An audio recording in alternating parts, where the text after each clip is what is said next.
For 200 years, the name of Earth had faded from the stars. Once a rising power among the galaxies, humanity had been cast out after the Solar Wars, a conflict that began with ambition and ended in disaster. The Galactic Accord, a union of older and more peaceful civilizations, decided humans were too unpredictable, too aggressive, too dangerous to be trusted with the power of space. So they banned Earth from interstellar travel, destroyed the Terran fleets, and erased their colonies from the star charts. What was left of humanity was pushed back into silence, trapped on a wounded planet surrounded by invisible walls. But not every warship had been destroyed. In the last desperate days of the war, before the surrender was signed, a secret order was given by a rogue admiral. One ship, the Indomitus Rex, was to vanish into the black, its systems shut down, its AI sleeping, and its only living crew member placed in deep cryosleep. It was the most advanced vessel ever built by human hands, equipped with self-repair systems, forbidden weapons, and a mind of its own.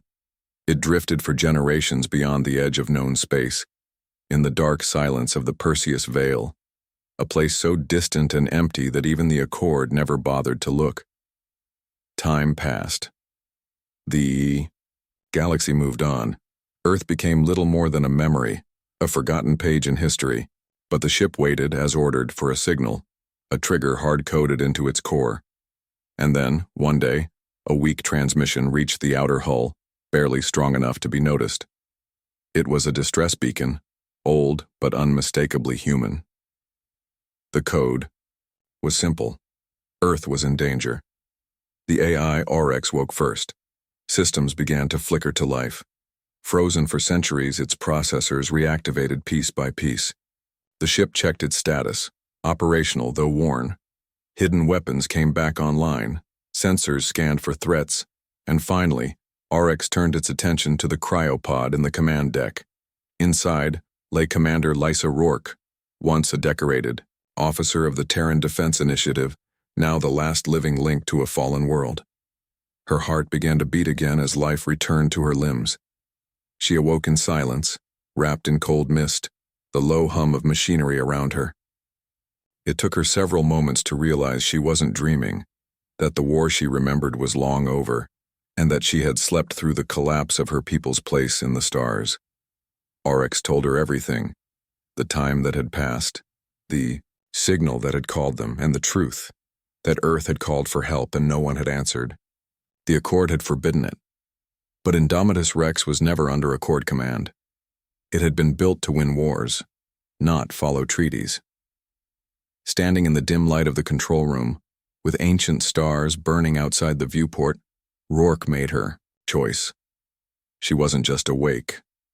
She was returning. The galaxy may have forgotten about humanity, but now a storm was coming from the edge of the graveyard, and it carried a name no one expected to hear again. Earth was no longer the bright blue world that once inspired awe across the stars. Its skies were gray now, heavy with dust and ash, and its oceans had turned darker with each passing year. Once it had traded with hundreds of alien worlds, but now it received nothing. The Galactic Accord, ruled by non-human species who feared the return of Terran ambition, had slowly choked Earth's lifeline. Climate controls, once maintained by orbital satellites, had been denied. Food shipments were blocked. Medicine was rationed. Cities fell apart piece by piece and whole continents became quiet, hollow places where life struggled to survive. And yet, humanity had not fully broken. Somewhere deep in that decay, small fires of defiance still burned. Underground channels, past messages and smuggled hope. Children were taught old stories of when humans had reached the stars. The Accord saw them as remnants, barely worth attention. So when a strange old signal from Earth was detected at the edge of the galaxy, they assumed it was bait, an old trick meant to lure out the last remaining Terran rebels. And they were right, in a way. But what they didn't expect was that something answered that signal, something they thought was long gone. The warship Indomitus Rex, hidden for 2 centuries, returned to the system in complete silence. Cloaked and cautious, it slipped past patrols, gathering data on Earth's condition and the Accord's hold over its orbit. Commander Lysa Rourke, now fully awake and dressed in the black and silver uniform of the Terran Defense Initiative, stood before a fading world. Her heart ached at the sight of it. She had once defended this world with everything she had, and now it looked like a memory left to rot. But Rourke was not one to mourn for long. She asked Orcs, the ship's AI, to map all resistance activity on the planet and in nearby space. What they found surprised her. All across the Earth, in ruins and shadows, pockets of humans were still fighting. Some worked in secret labs, building crude tech from broken parts. Others had infiltrated minor Accord supply ships, hijacking small shipments to feed the starving.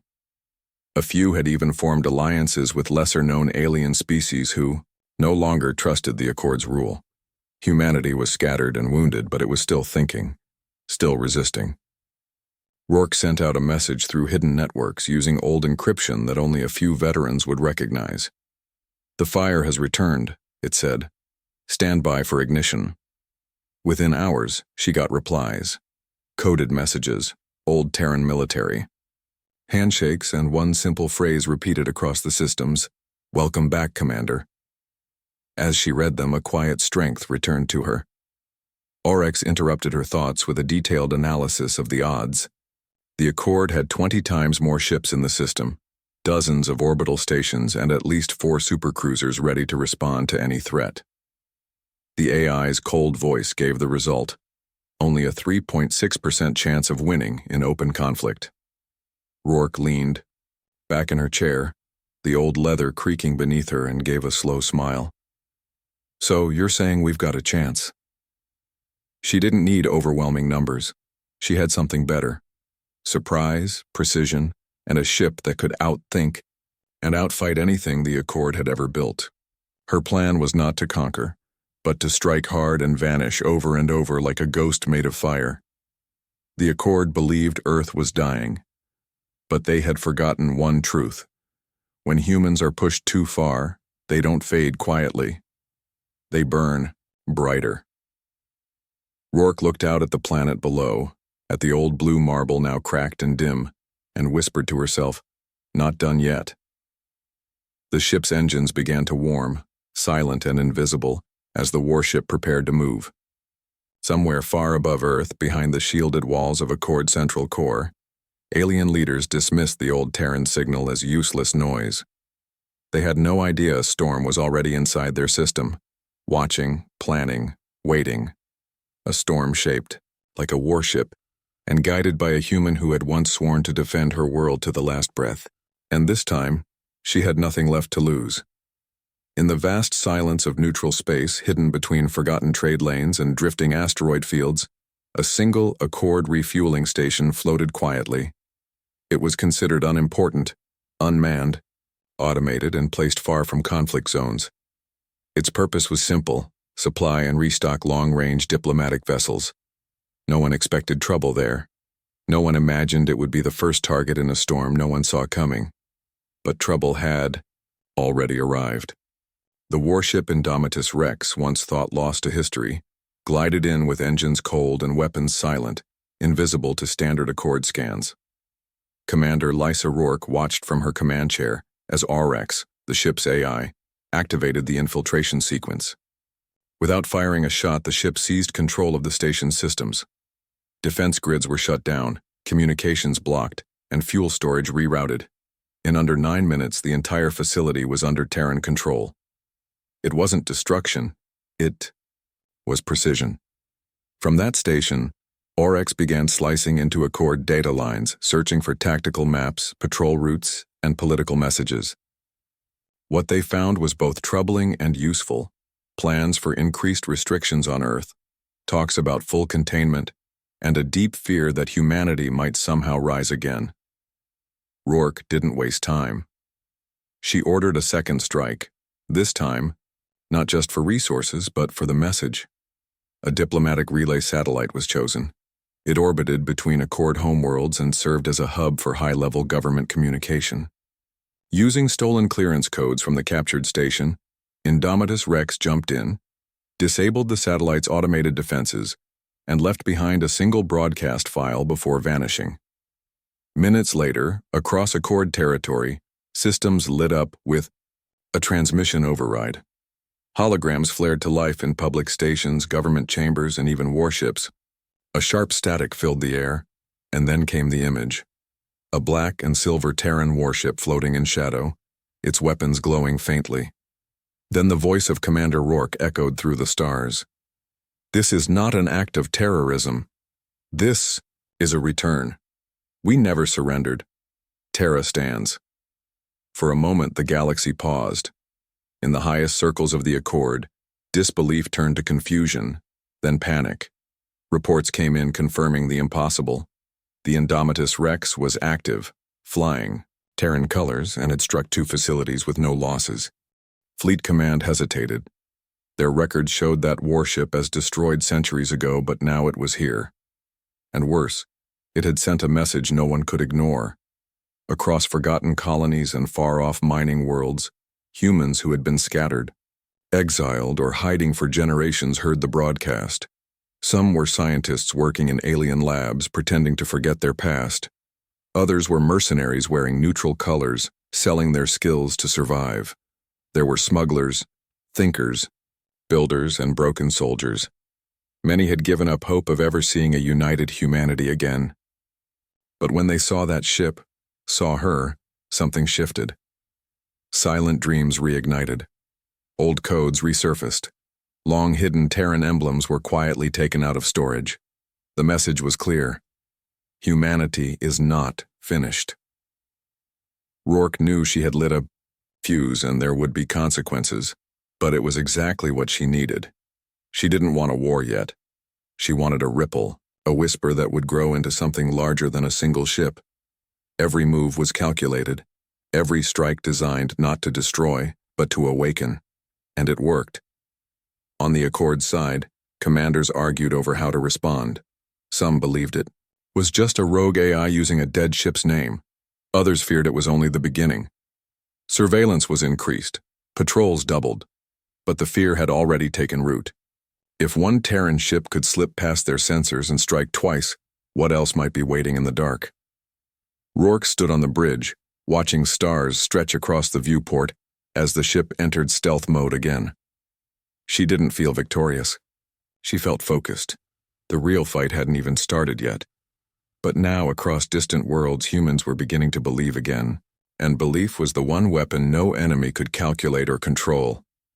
In the cold, drifting silence of the Kepler-47 dust belt, where forgotten asteroids tumbled endlessly and signals vanished without a trace, a field of broken ships lay buried beneath layers of cosmic rock and time. Once this place had been a hidden scrapyard, a resting place for the remains of the old Terran defense fleet after the war, ordered sealed and abandoned by the Accord. Now it had become a treasure chest. Commander Lysa Rourke, guided by decrypted star maps and half-corrupted memory cores, brought Indomitus Rex into the field like a ghost returning home. Around her, shattered hulls floated in slow motion. Battle-worn frigates, rusting cruisers, and debris clouds that still whispered of the past. The war had tried to erase them, but pieces remained. Rourke stood on the command deck, eyes locked, on the largest wreck in view. An old Terran carrier, its nameplate half-melted but still legible, TDS Valorborn. Inside these hulks were dormant AI cores, scorched command codes, and power cells that only needed the right spark to wake again. She called for engineers, outlaws, and builders, humans who had gone underground, forgotten, or were living under false identities. She also welcomed those few alien allies who had once fought beside Earth and had paid the price in exile. Together, in secret and in silence, they worked among the drifting wreckage. Parts were stripped, weapons reconnected, engines reassembled with care and skill. From ruin came strength, from memory came fire. Over the course of weeks, old ships were reborn, not in their original glory, but in a new form patched with asteroid metal and powered by hybrid tech. They were not polished, they were not perfect, but they were alive. A strange fleet began to form, rough and unpredictable, each ship flying the Phoenix emblem, a Terran symbol once used in Black Ops missions, now reimagined to represent the rise of the forgotten. The name of this growing alliance was whispered first as a joke, but it stuck. The Phoenix Assembly, not an empire, not a rebellion. A gathering of those who remembered, who still believed, and who refused to disappear. Orcs, now linked to other AI fragments recovered from the graveyard, became something more. An AI commander of AI voices coordinating the network of reawakened war machines like a conductor guiding an orchestra of fire. But the Accord was watching. The earlier attacks had not gone unnoticed, and when fleet signals picked up unusual energy readings from Kepler-47, they sent a battle group to investigate. 15 ships arrived with orders to destroy anything carrying Terran code. What they found instead was a trap carefully laid. Using the very terrain the Accord thought useless, Rourke and her team had turned asteroid mining lasers into weapons, refitted gravity anchors into weapons of redirection, and hidden their ships within magnetic shadows. As the Accord fleet entered the belt, believing they would wipe out a few broken machines, the real battle began. From the rocks, missiles launched silently. Shields failed under focused beams. Gravity mines disrupted movement. The Phoenix Assembly fought with cleverness, not brute force, striking quickly and disappearing again. And leading them through the chaos was Indomitus Rex, faster, smarter, and more dangerous than any ship the Accord had prepared for. The battle lasted hours. Wreckage drifted in all directions. Some assembly ships were lost, but when the debris cleared, the Accord fleet was gone, either destroyed or forced into retreat. It was the first true Terran victory in over 2 centuries, and it shook the stars. Soon after, hacked Accord broadcasts began to display a new trending phrase: "Humanity returns." At first it was blocked, then mocked, but it kept spreading. Videos of the reborn warship circulated in dark networks. Quiet cheers echoed in hidden Terran communities. Even oppressed alien colonies, long silenced by Accord rule, began to repeat the phrase in defiance. Rourke did not celebrate. She knew this was just the beginning. One battle wouldn't win the war. But now humanity was no longer a fading name in old data. It was rising again, in fire and steel and in the forgotten places of the galaxy where no one thought it still lived. And at the heart of it all, a single warship led the way, no longer a relic, but a banner of return. The skies above Earth had never been darker. A storm was coming, not of clouds but of metal. The Galactic Accord, angered and embarrassed by the growing rebellion, had sent its largest fleet in over a century toward the Sol system. Their goal was not a battle, it was an example.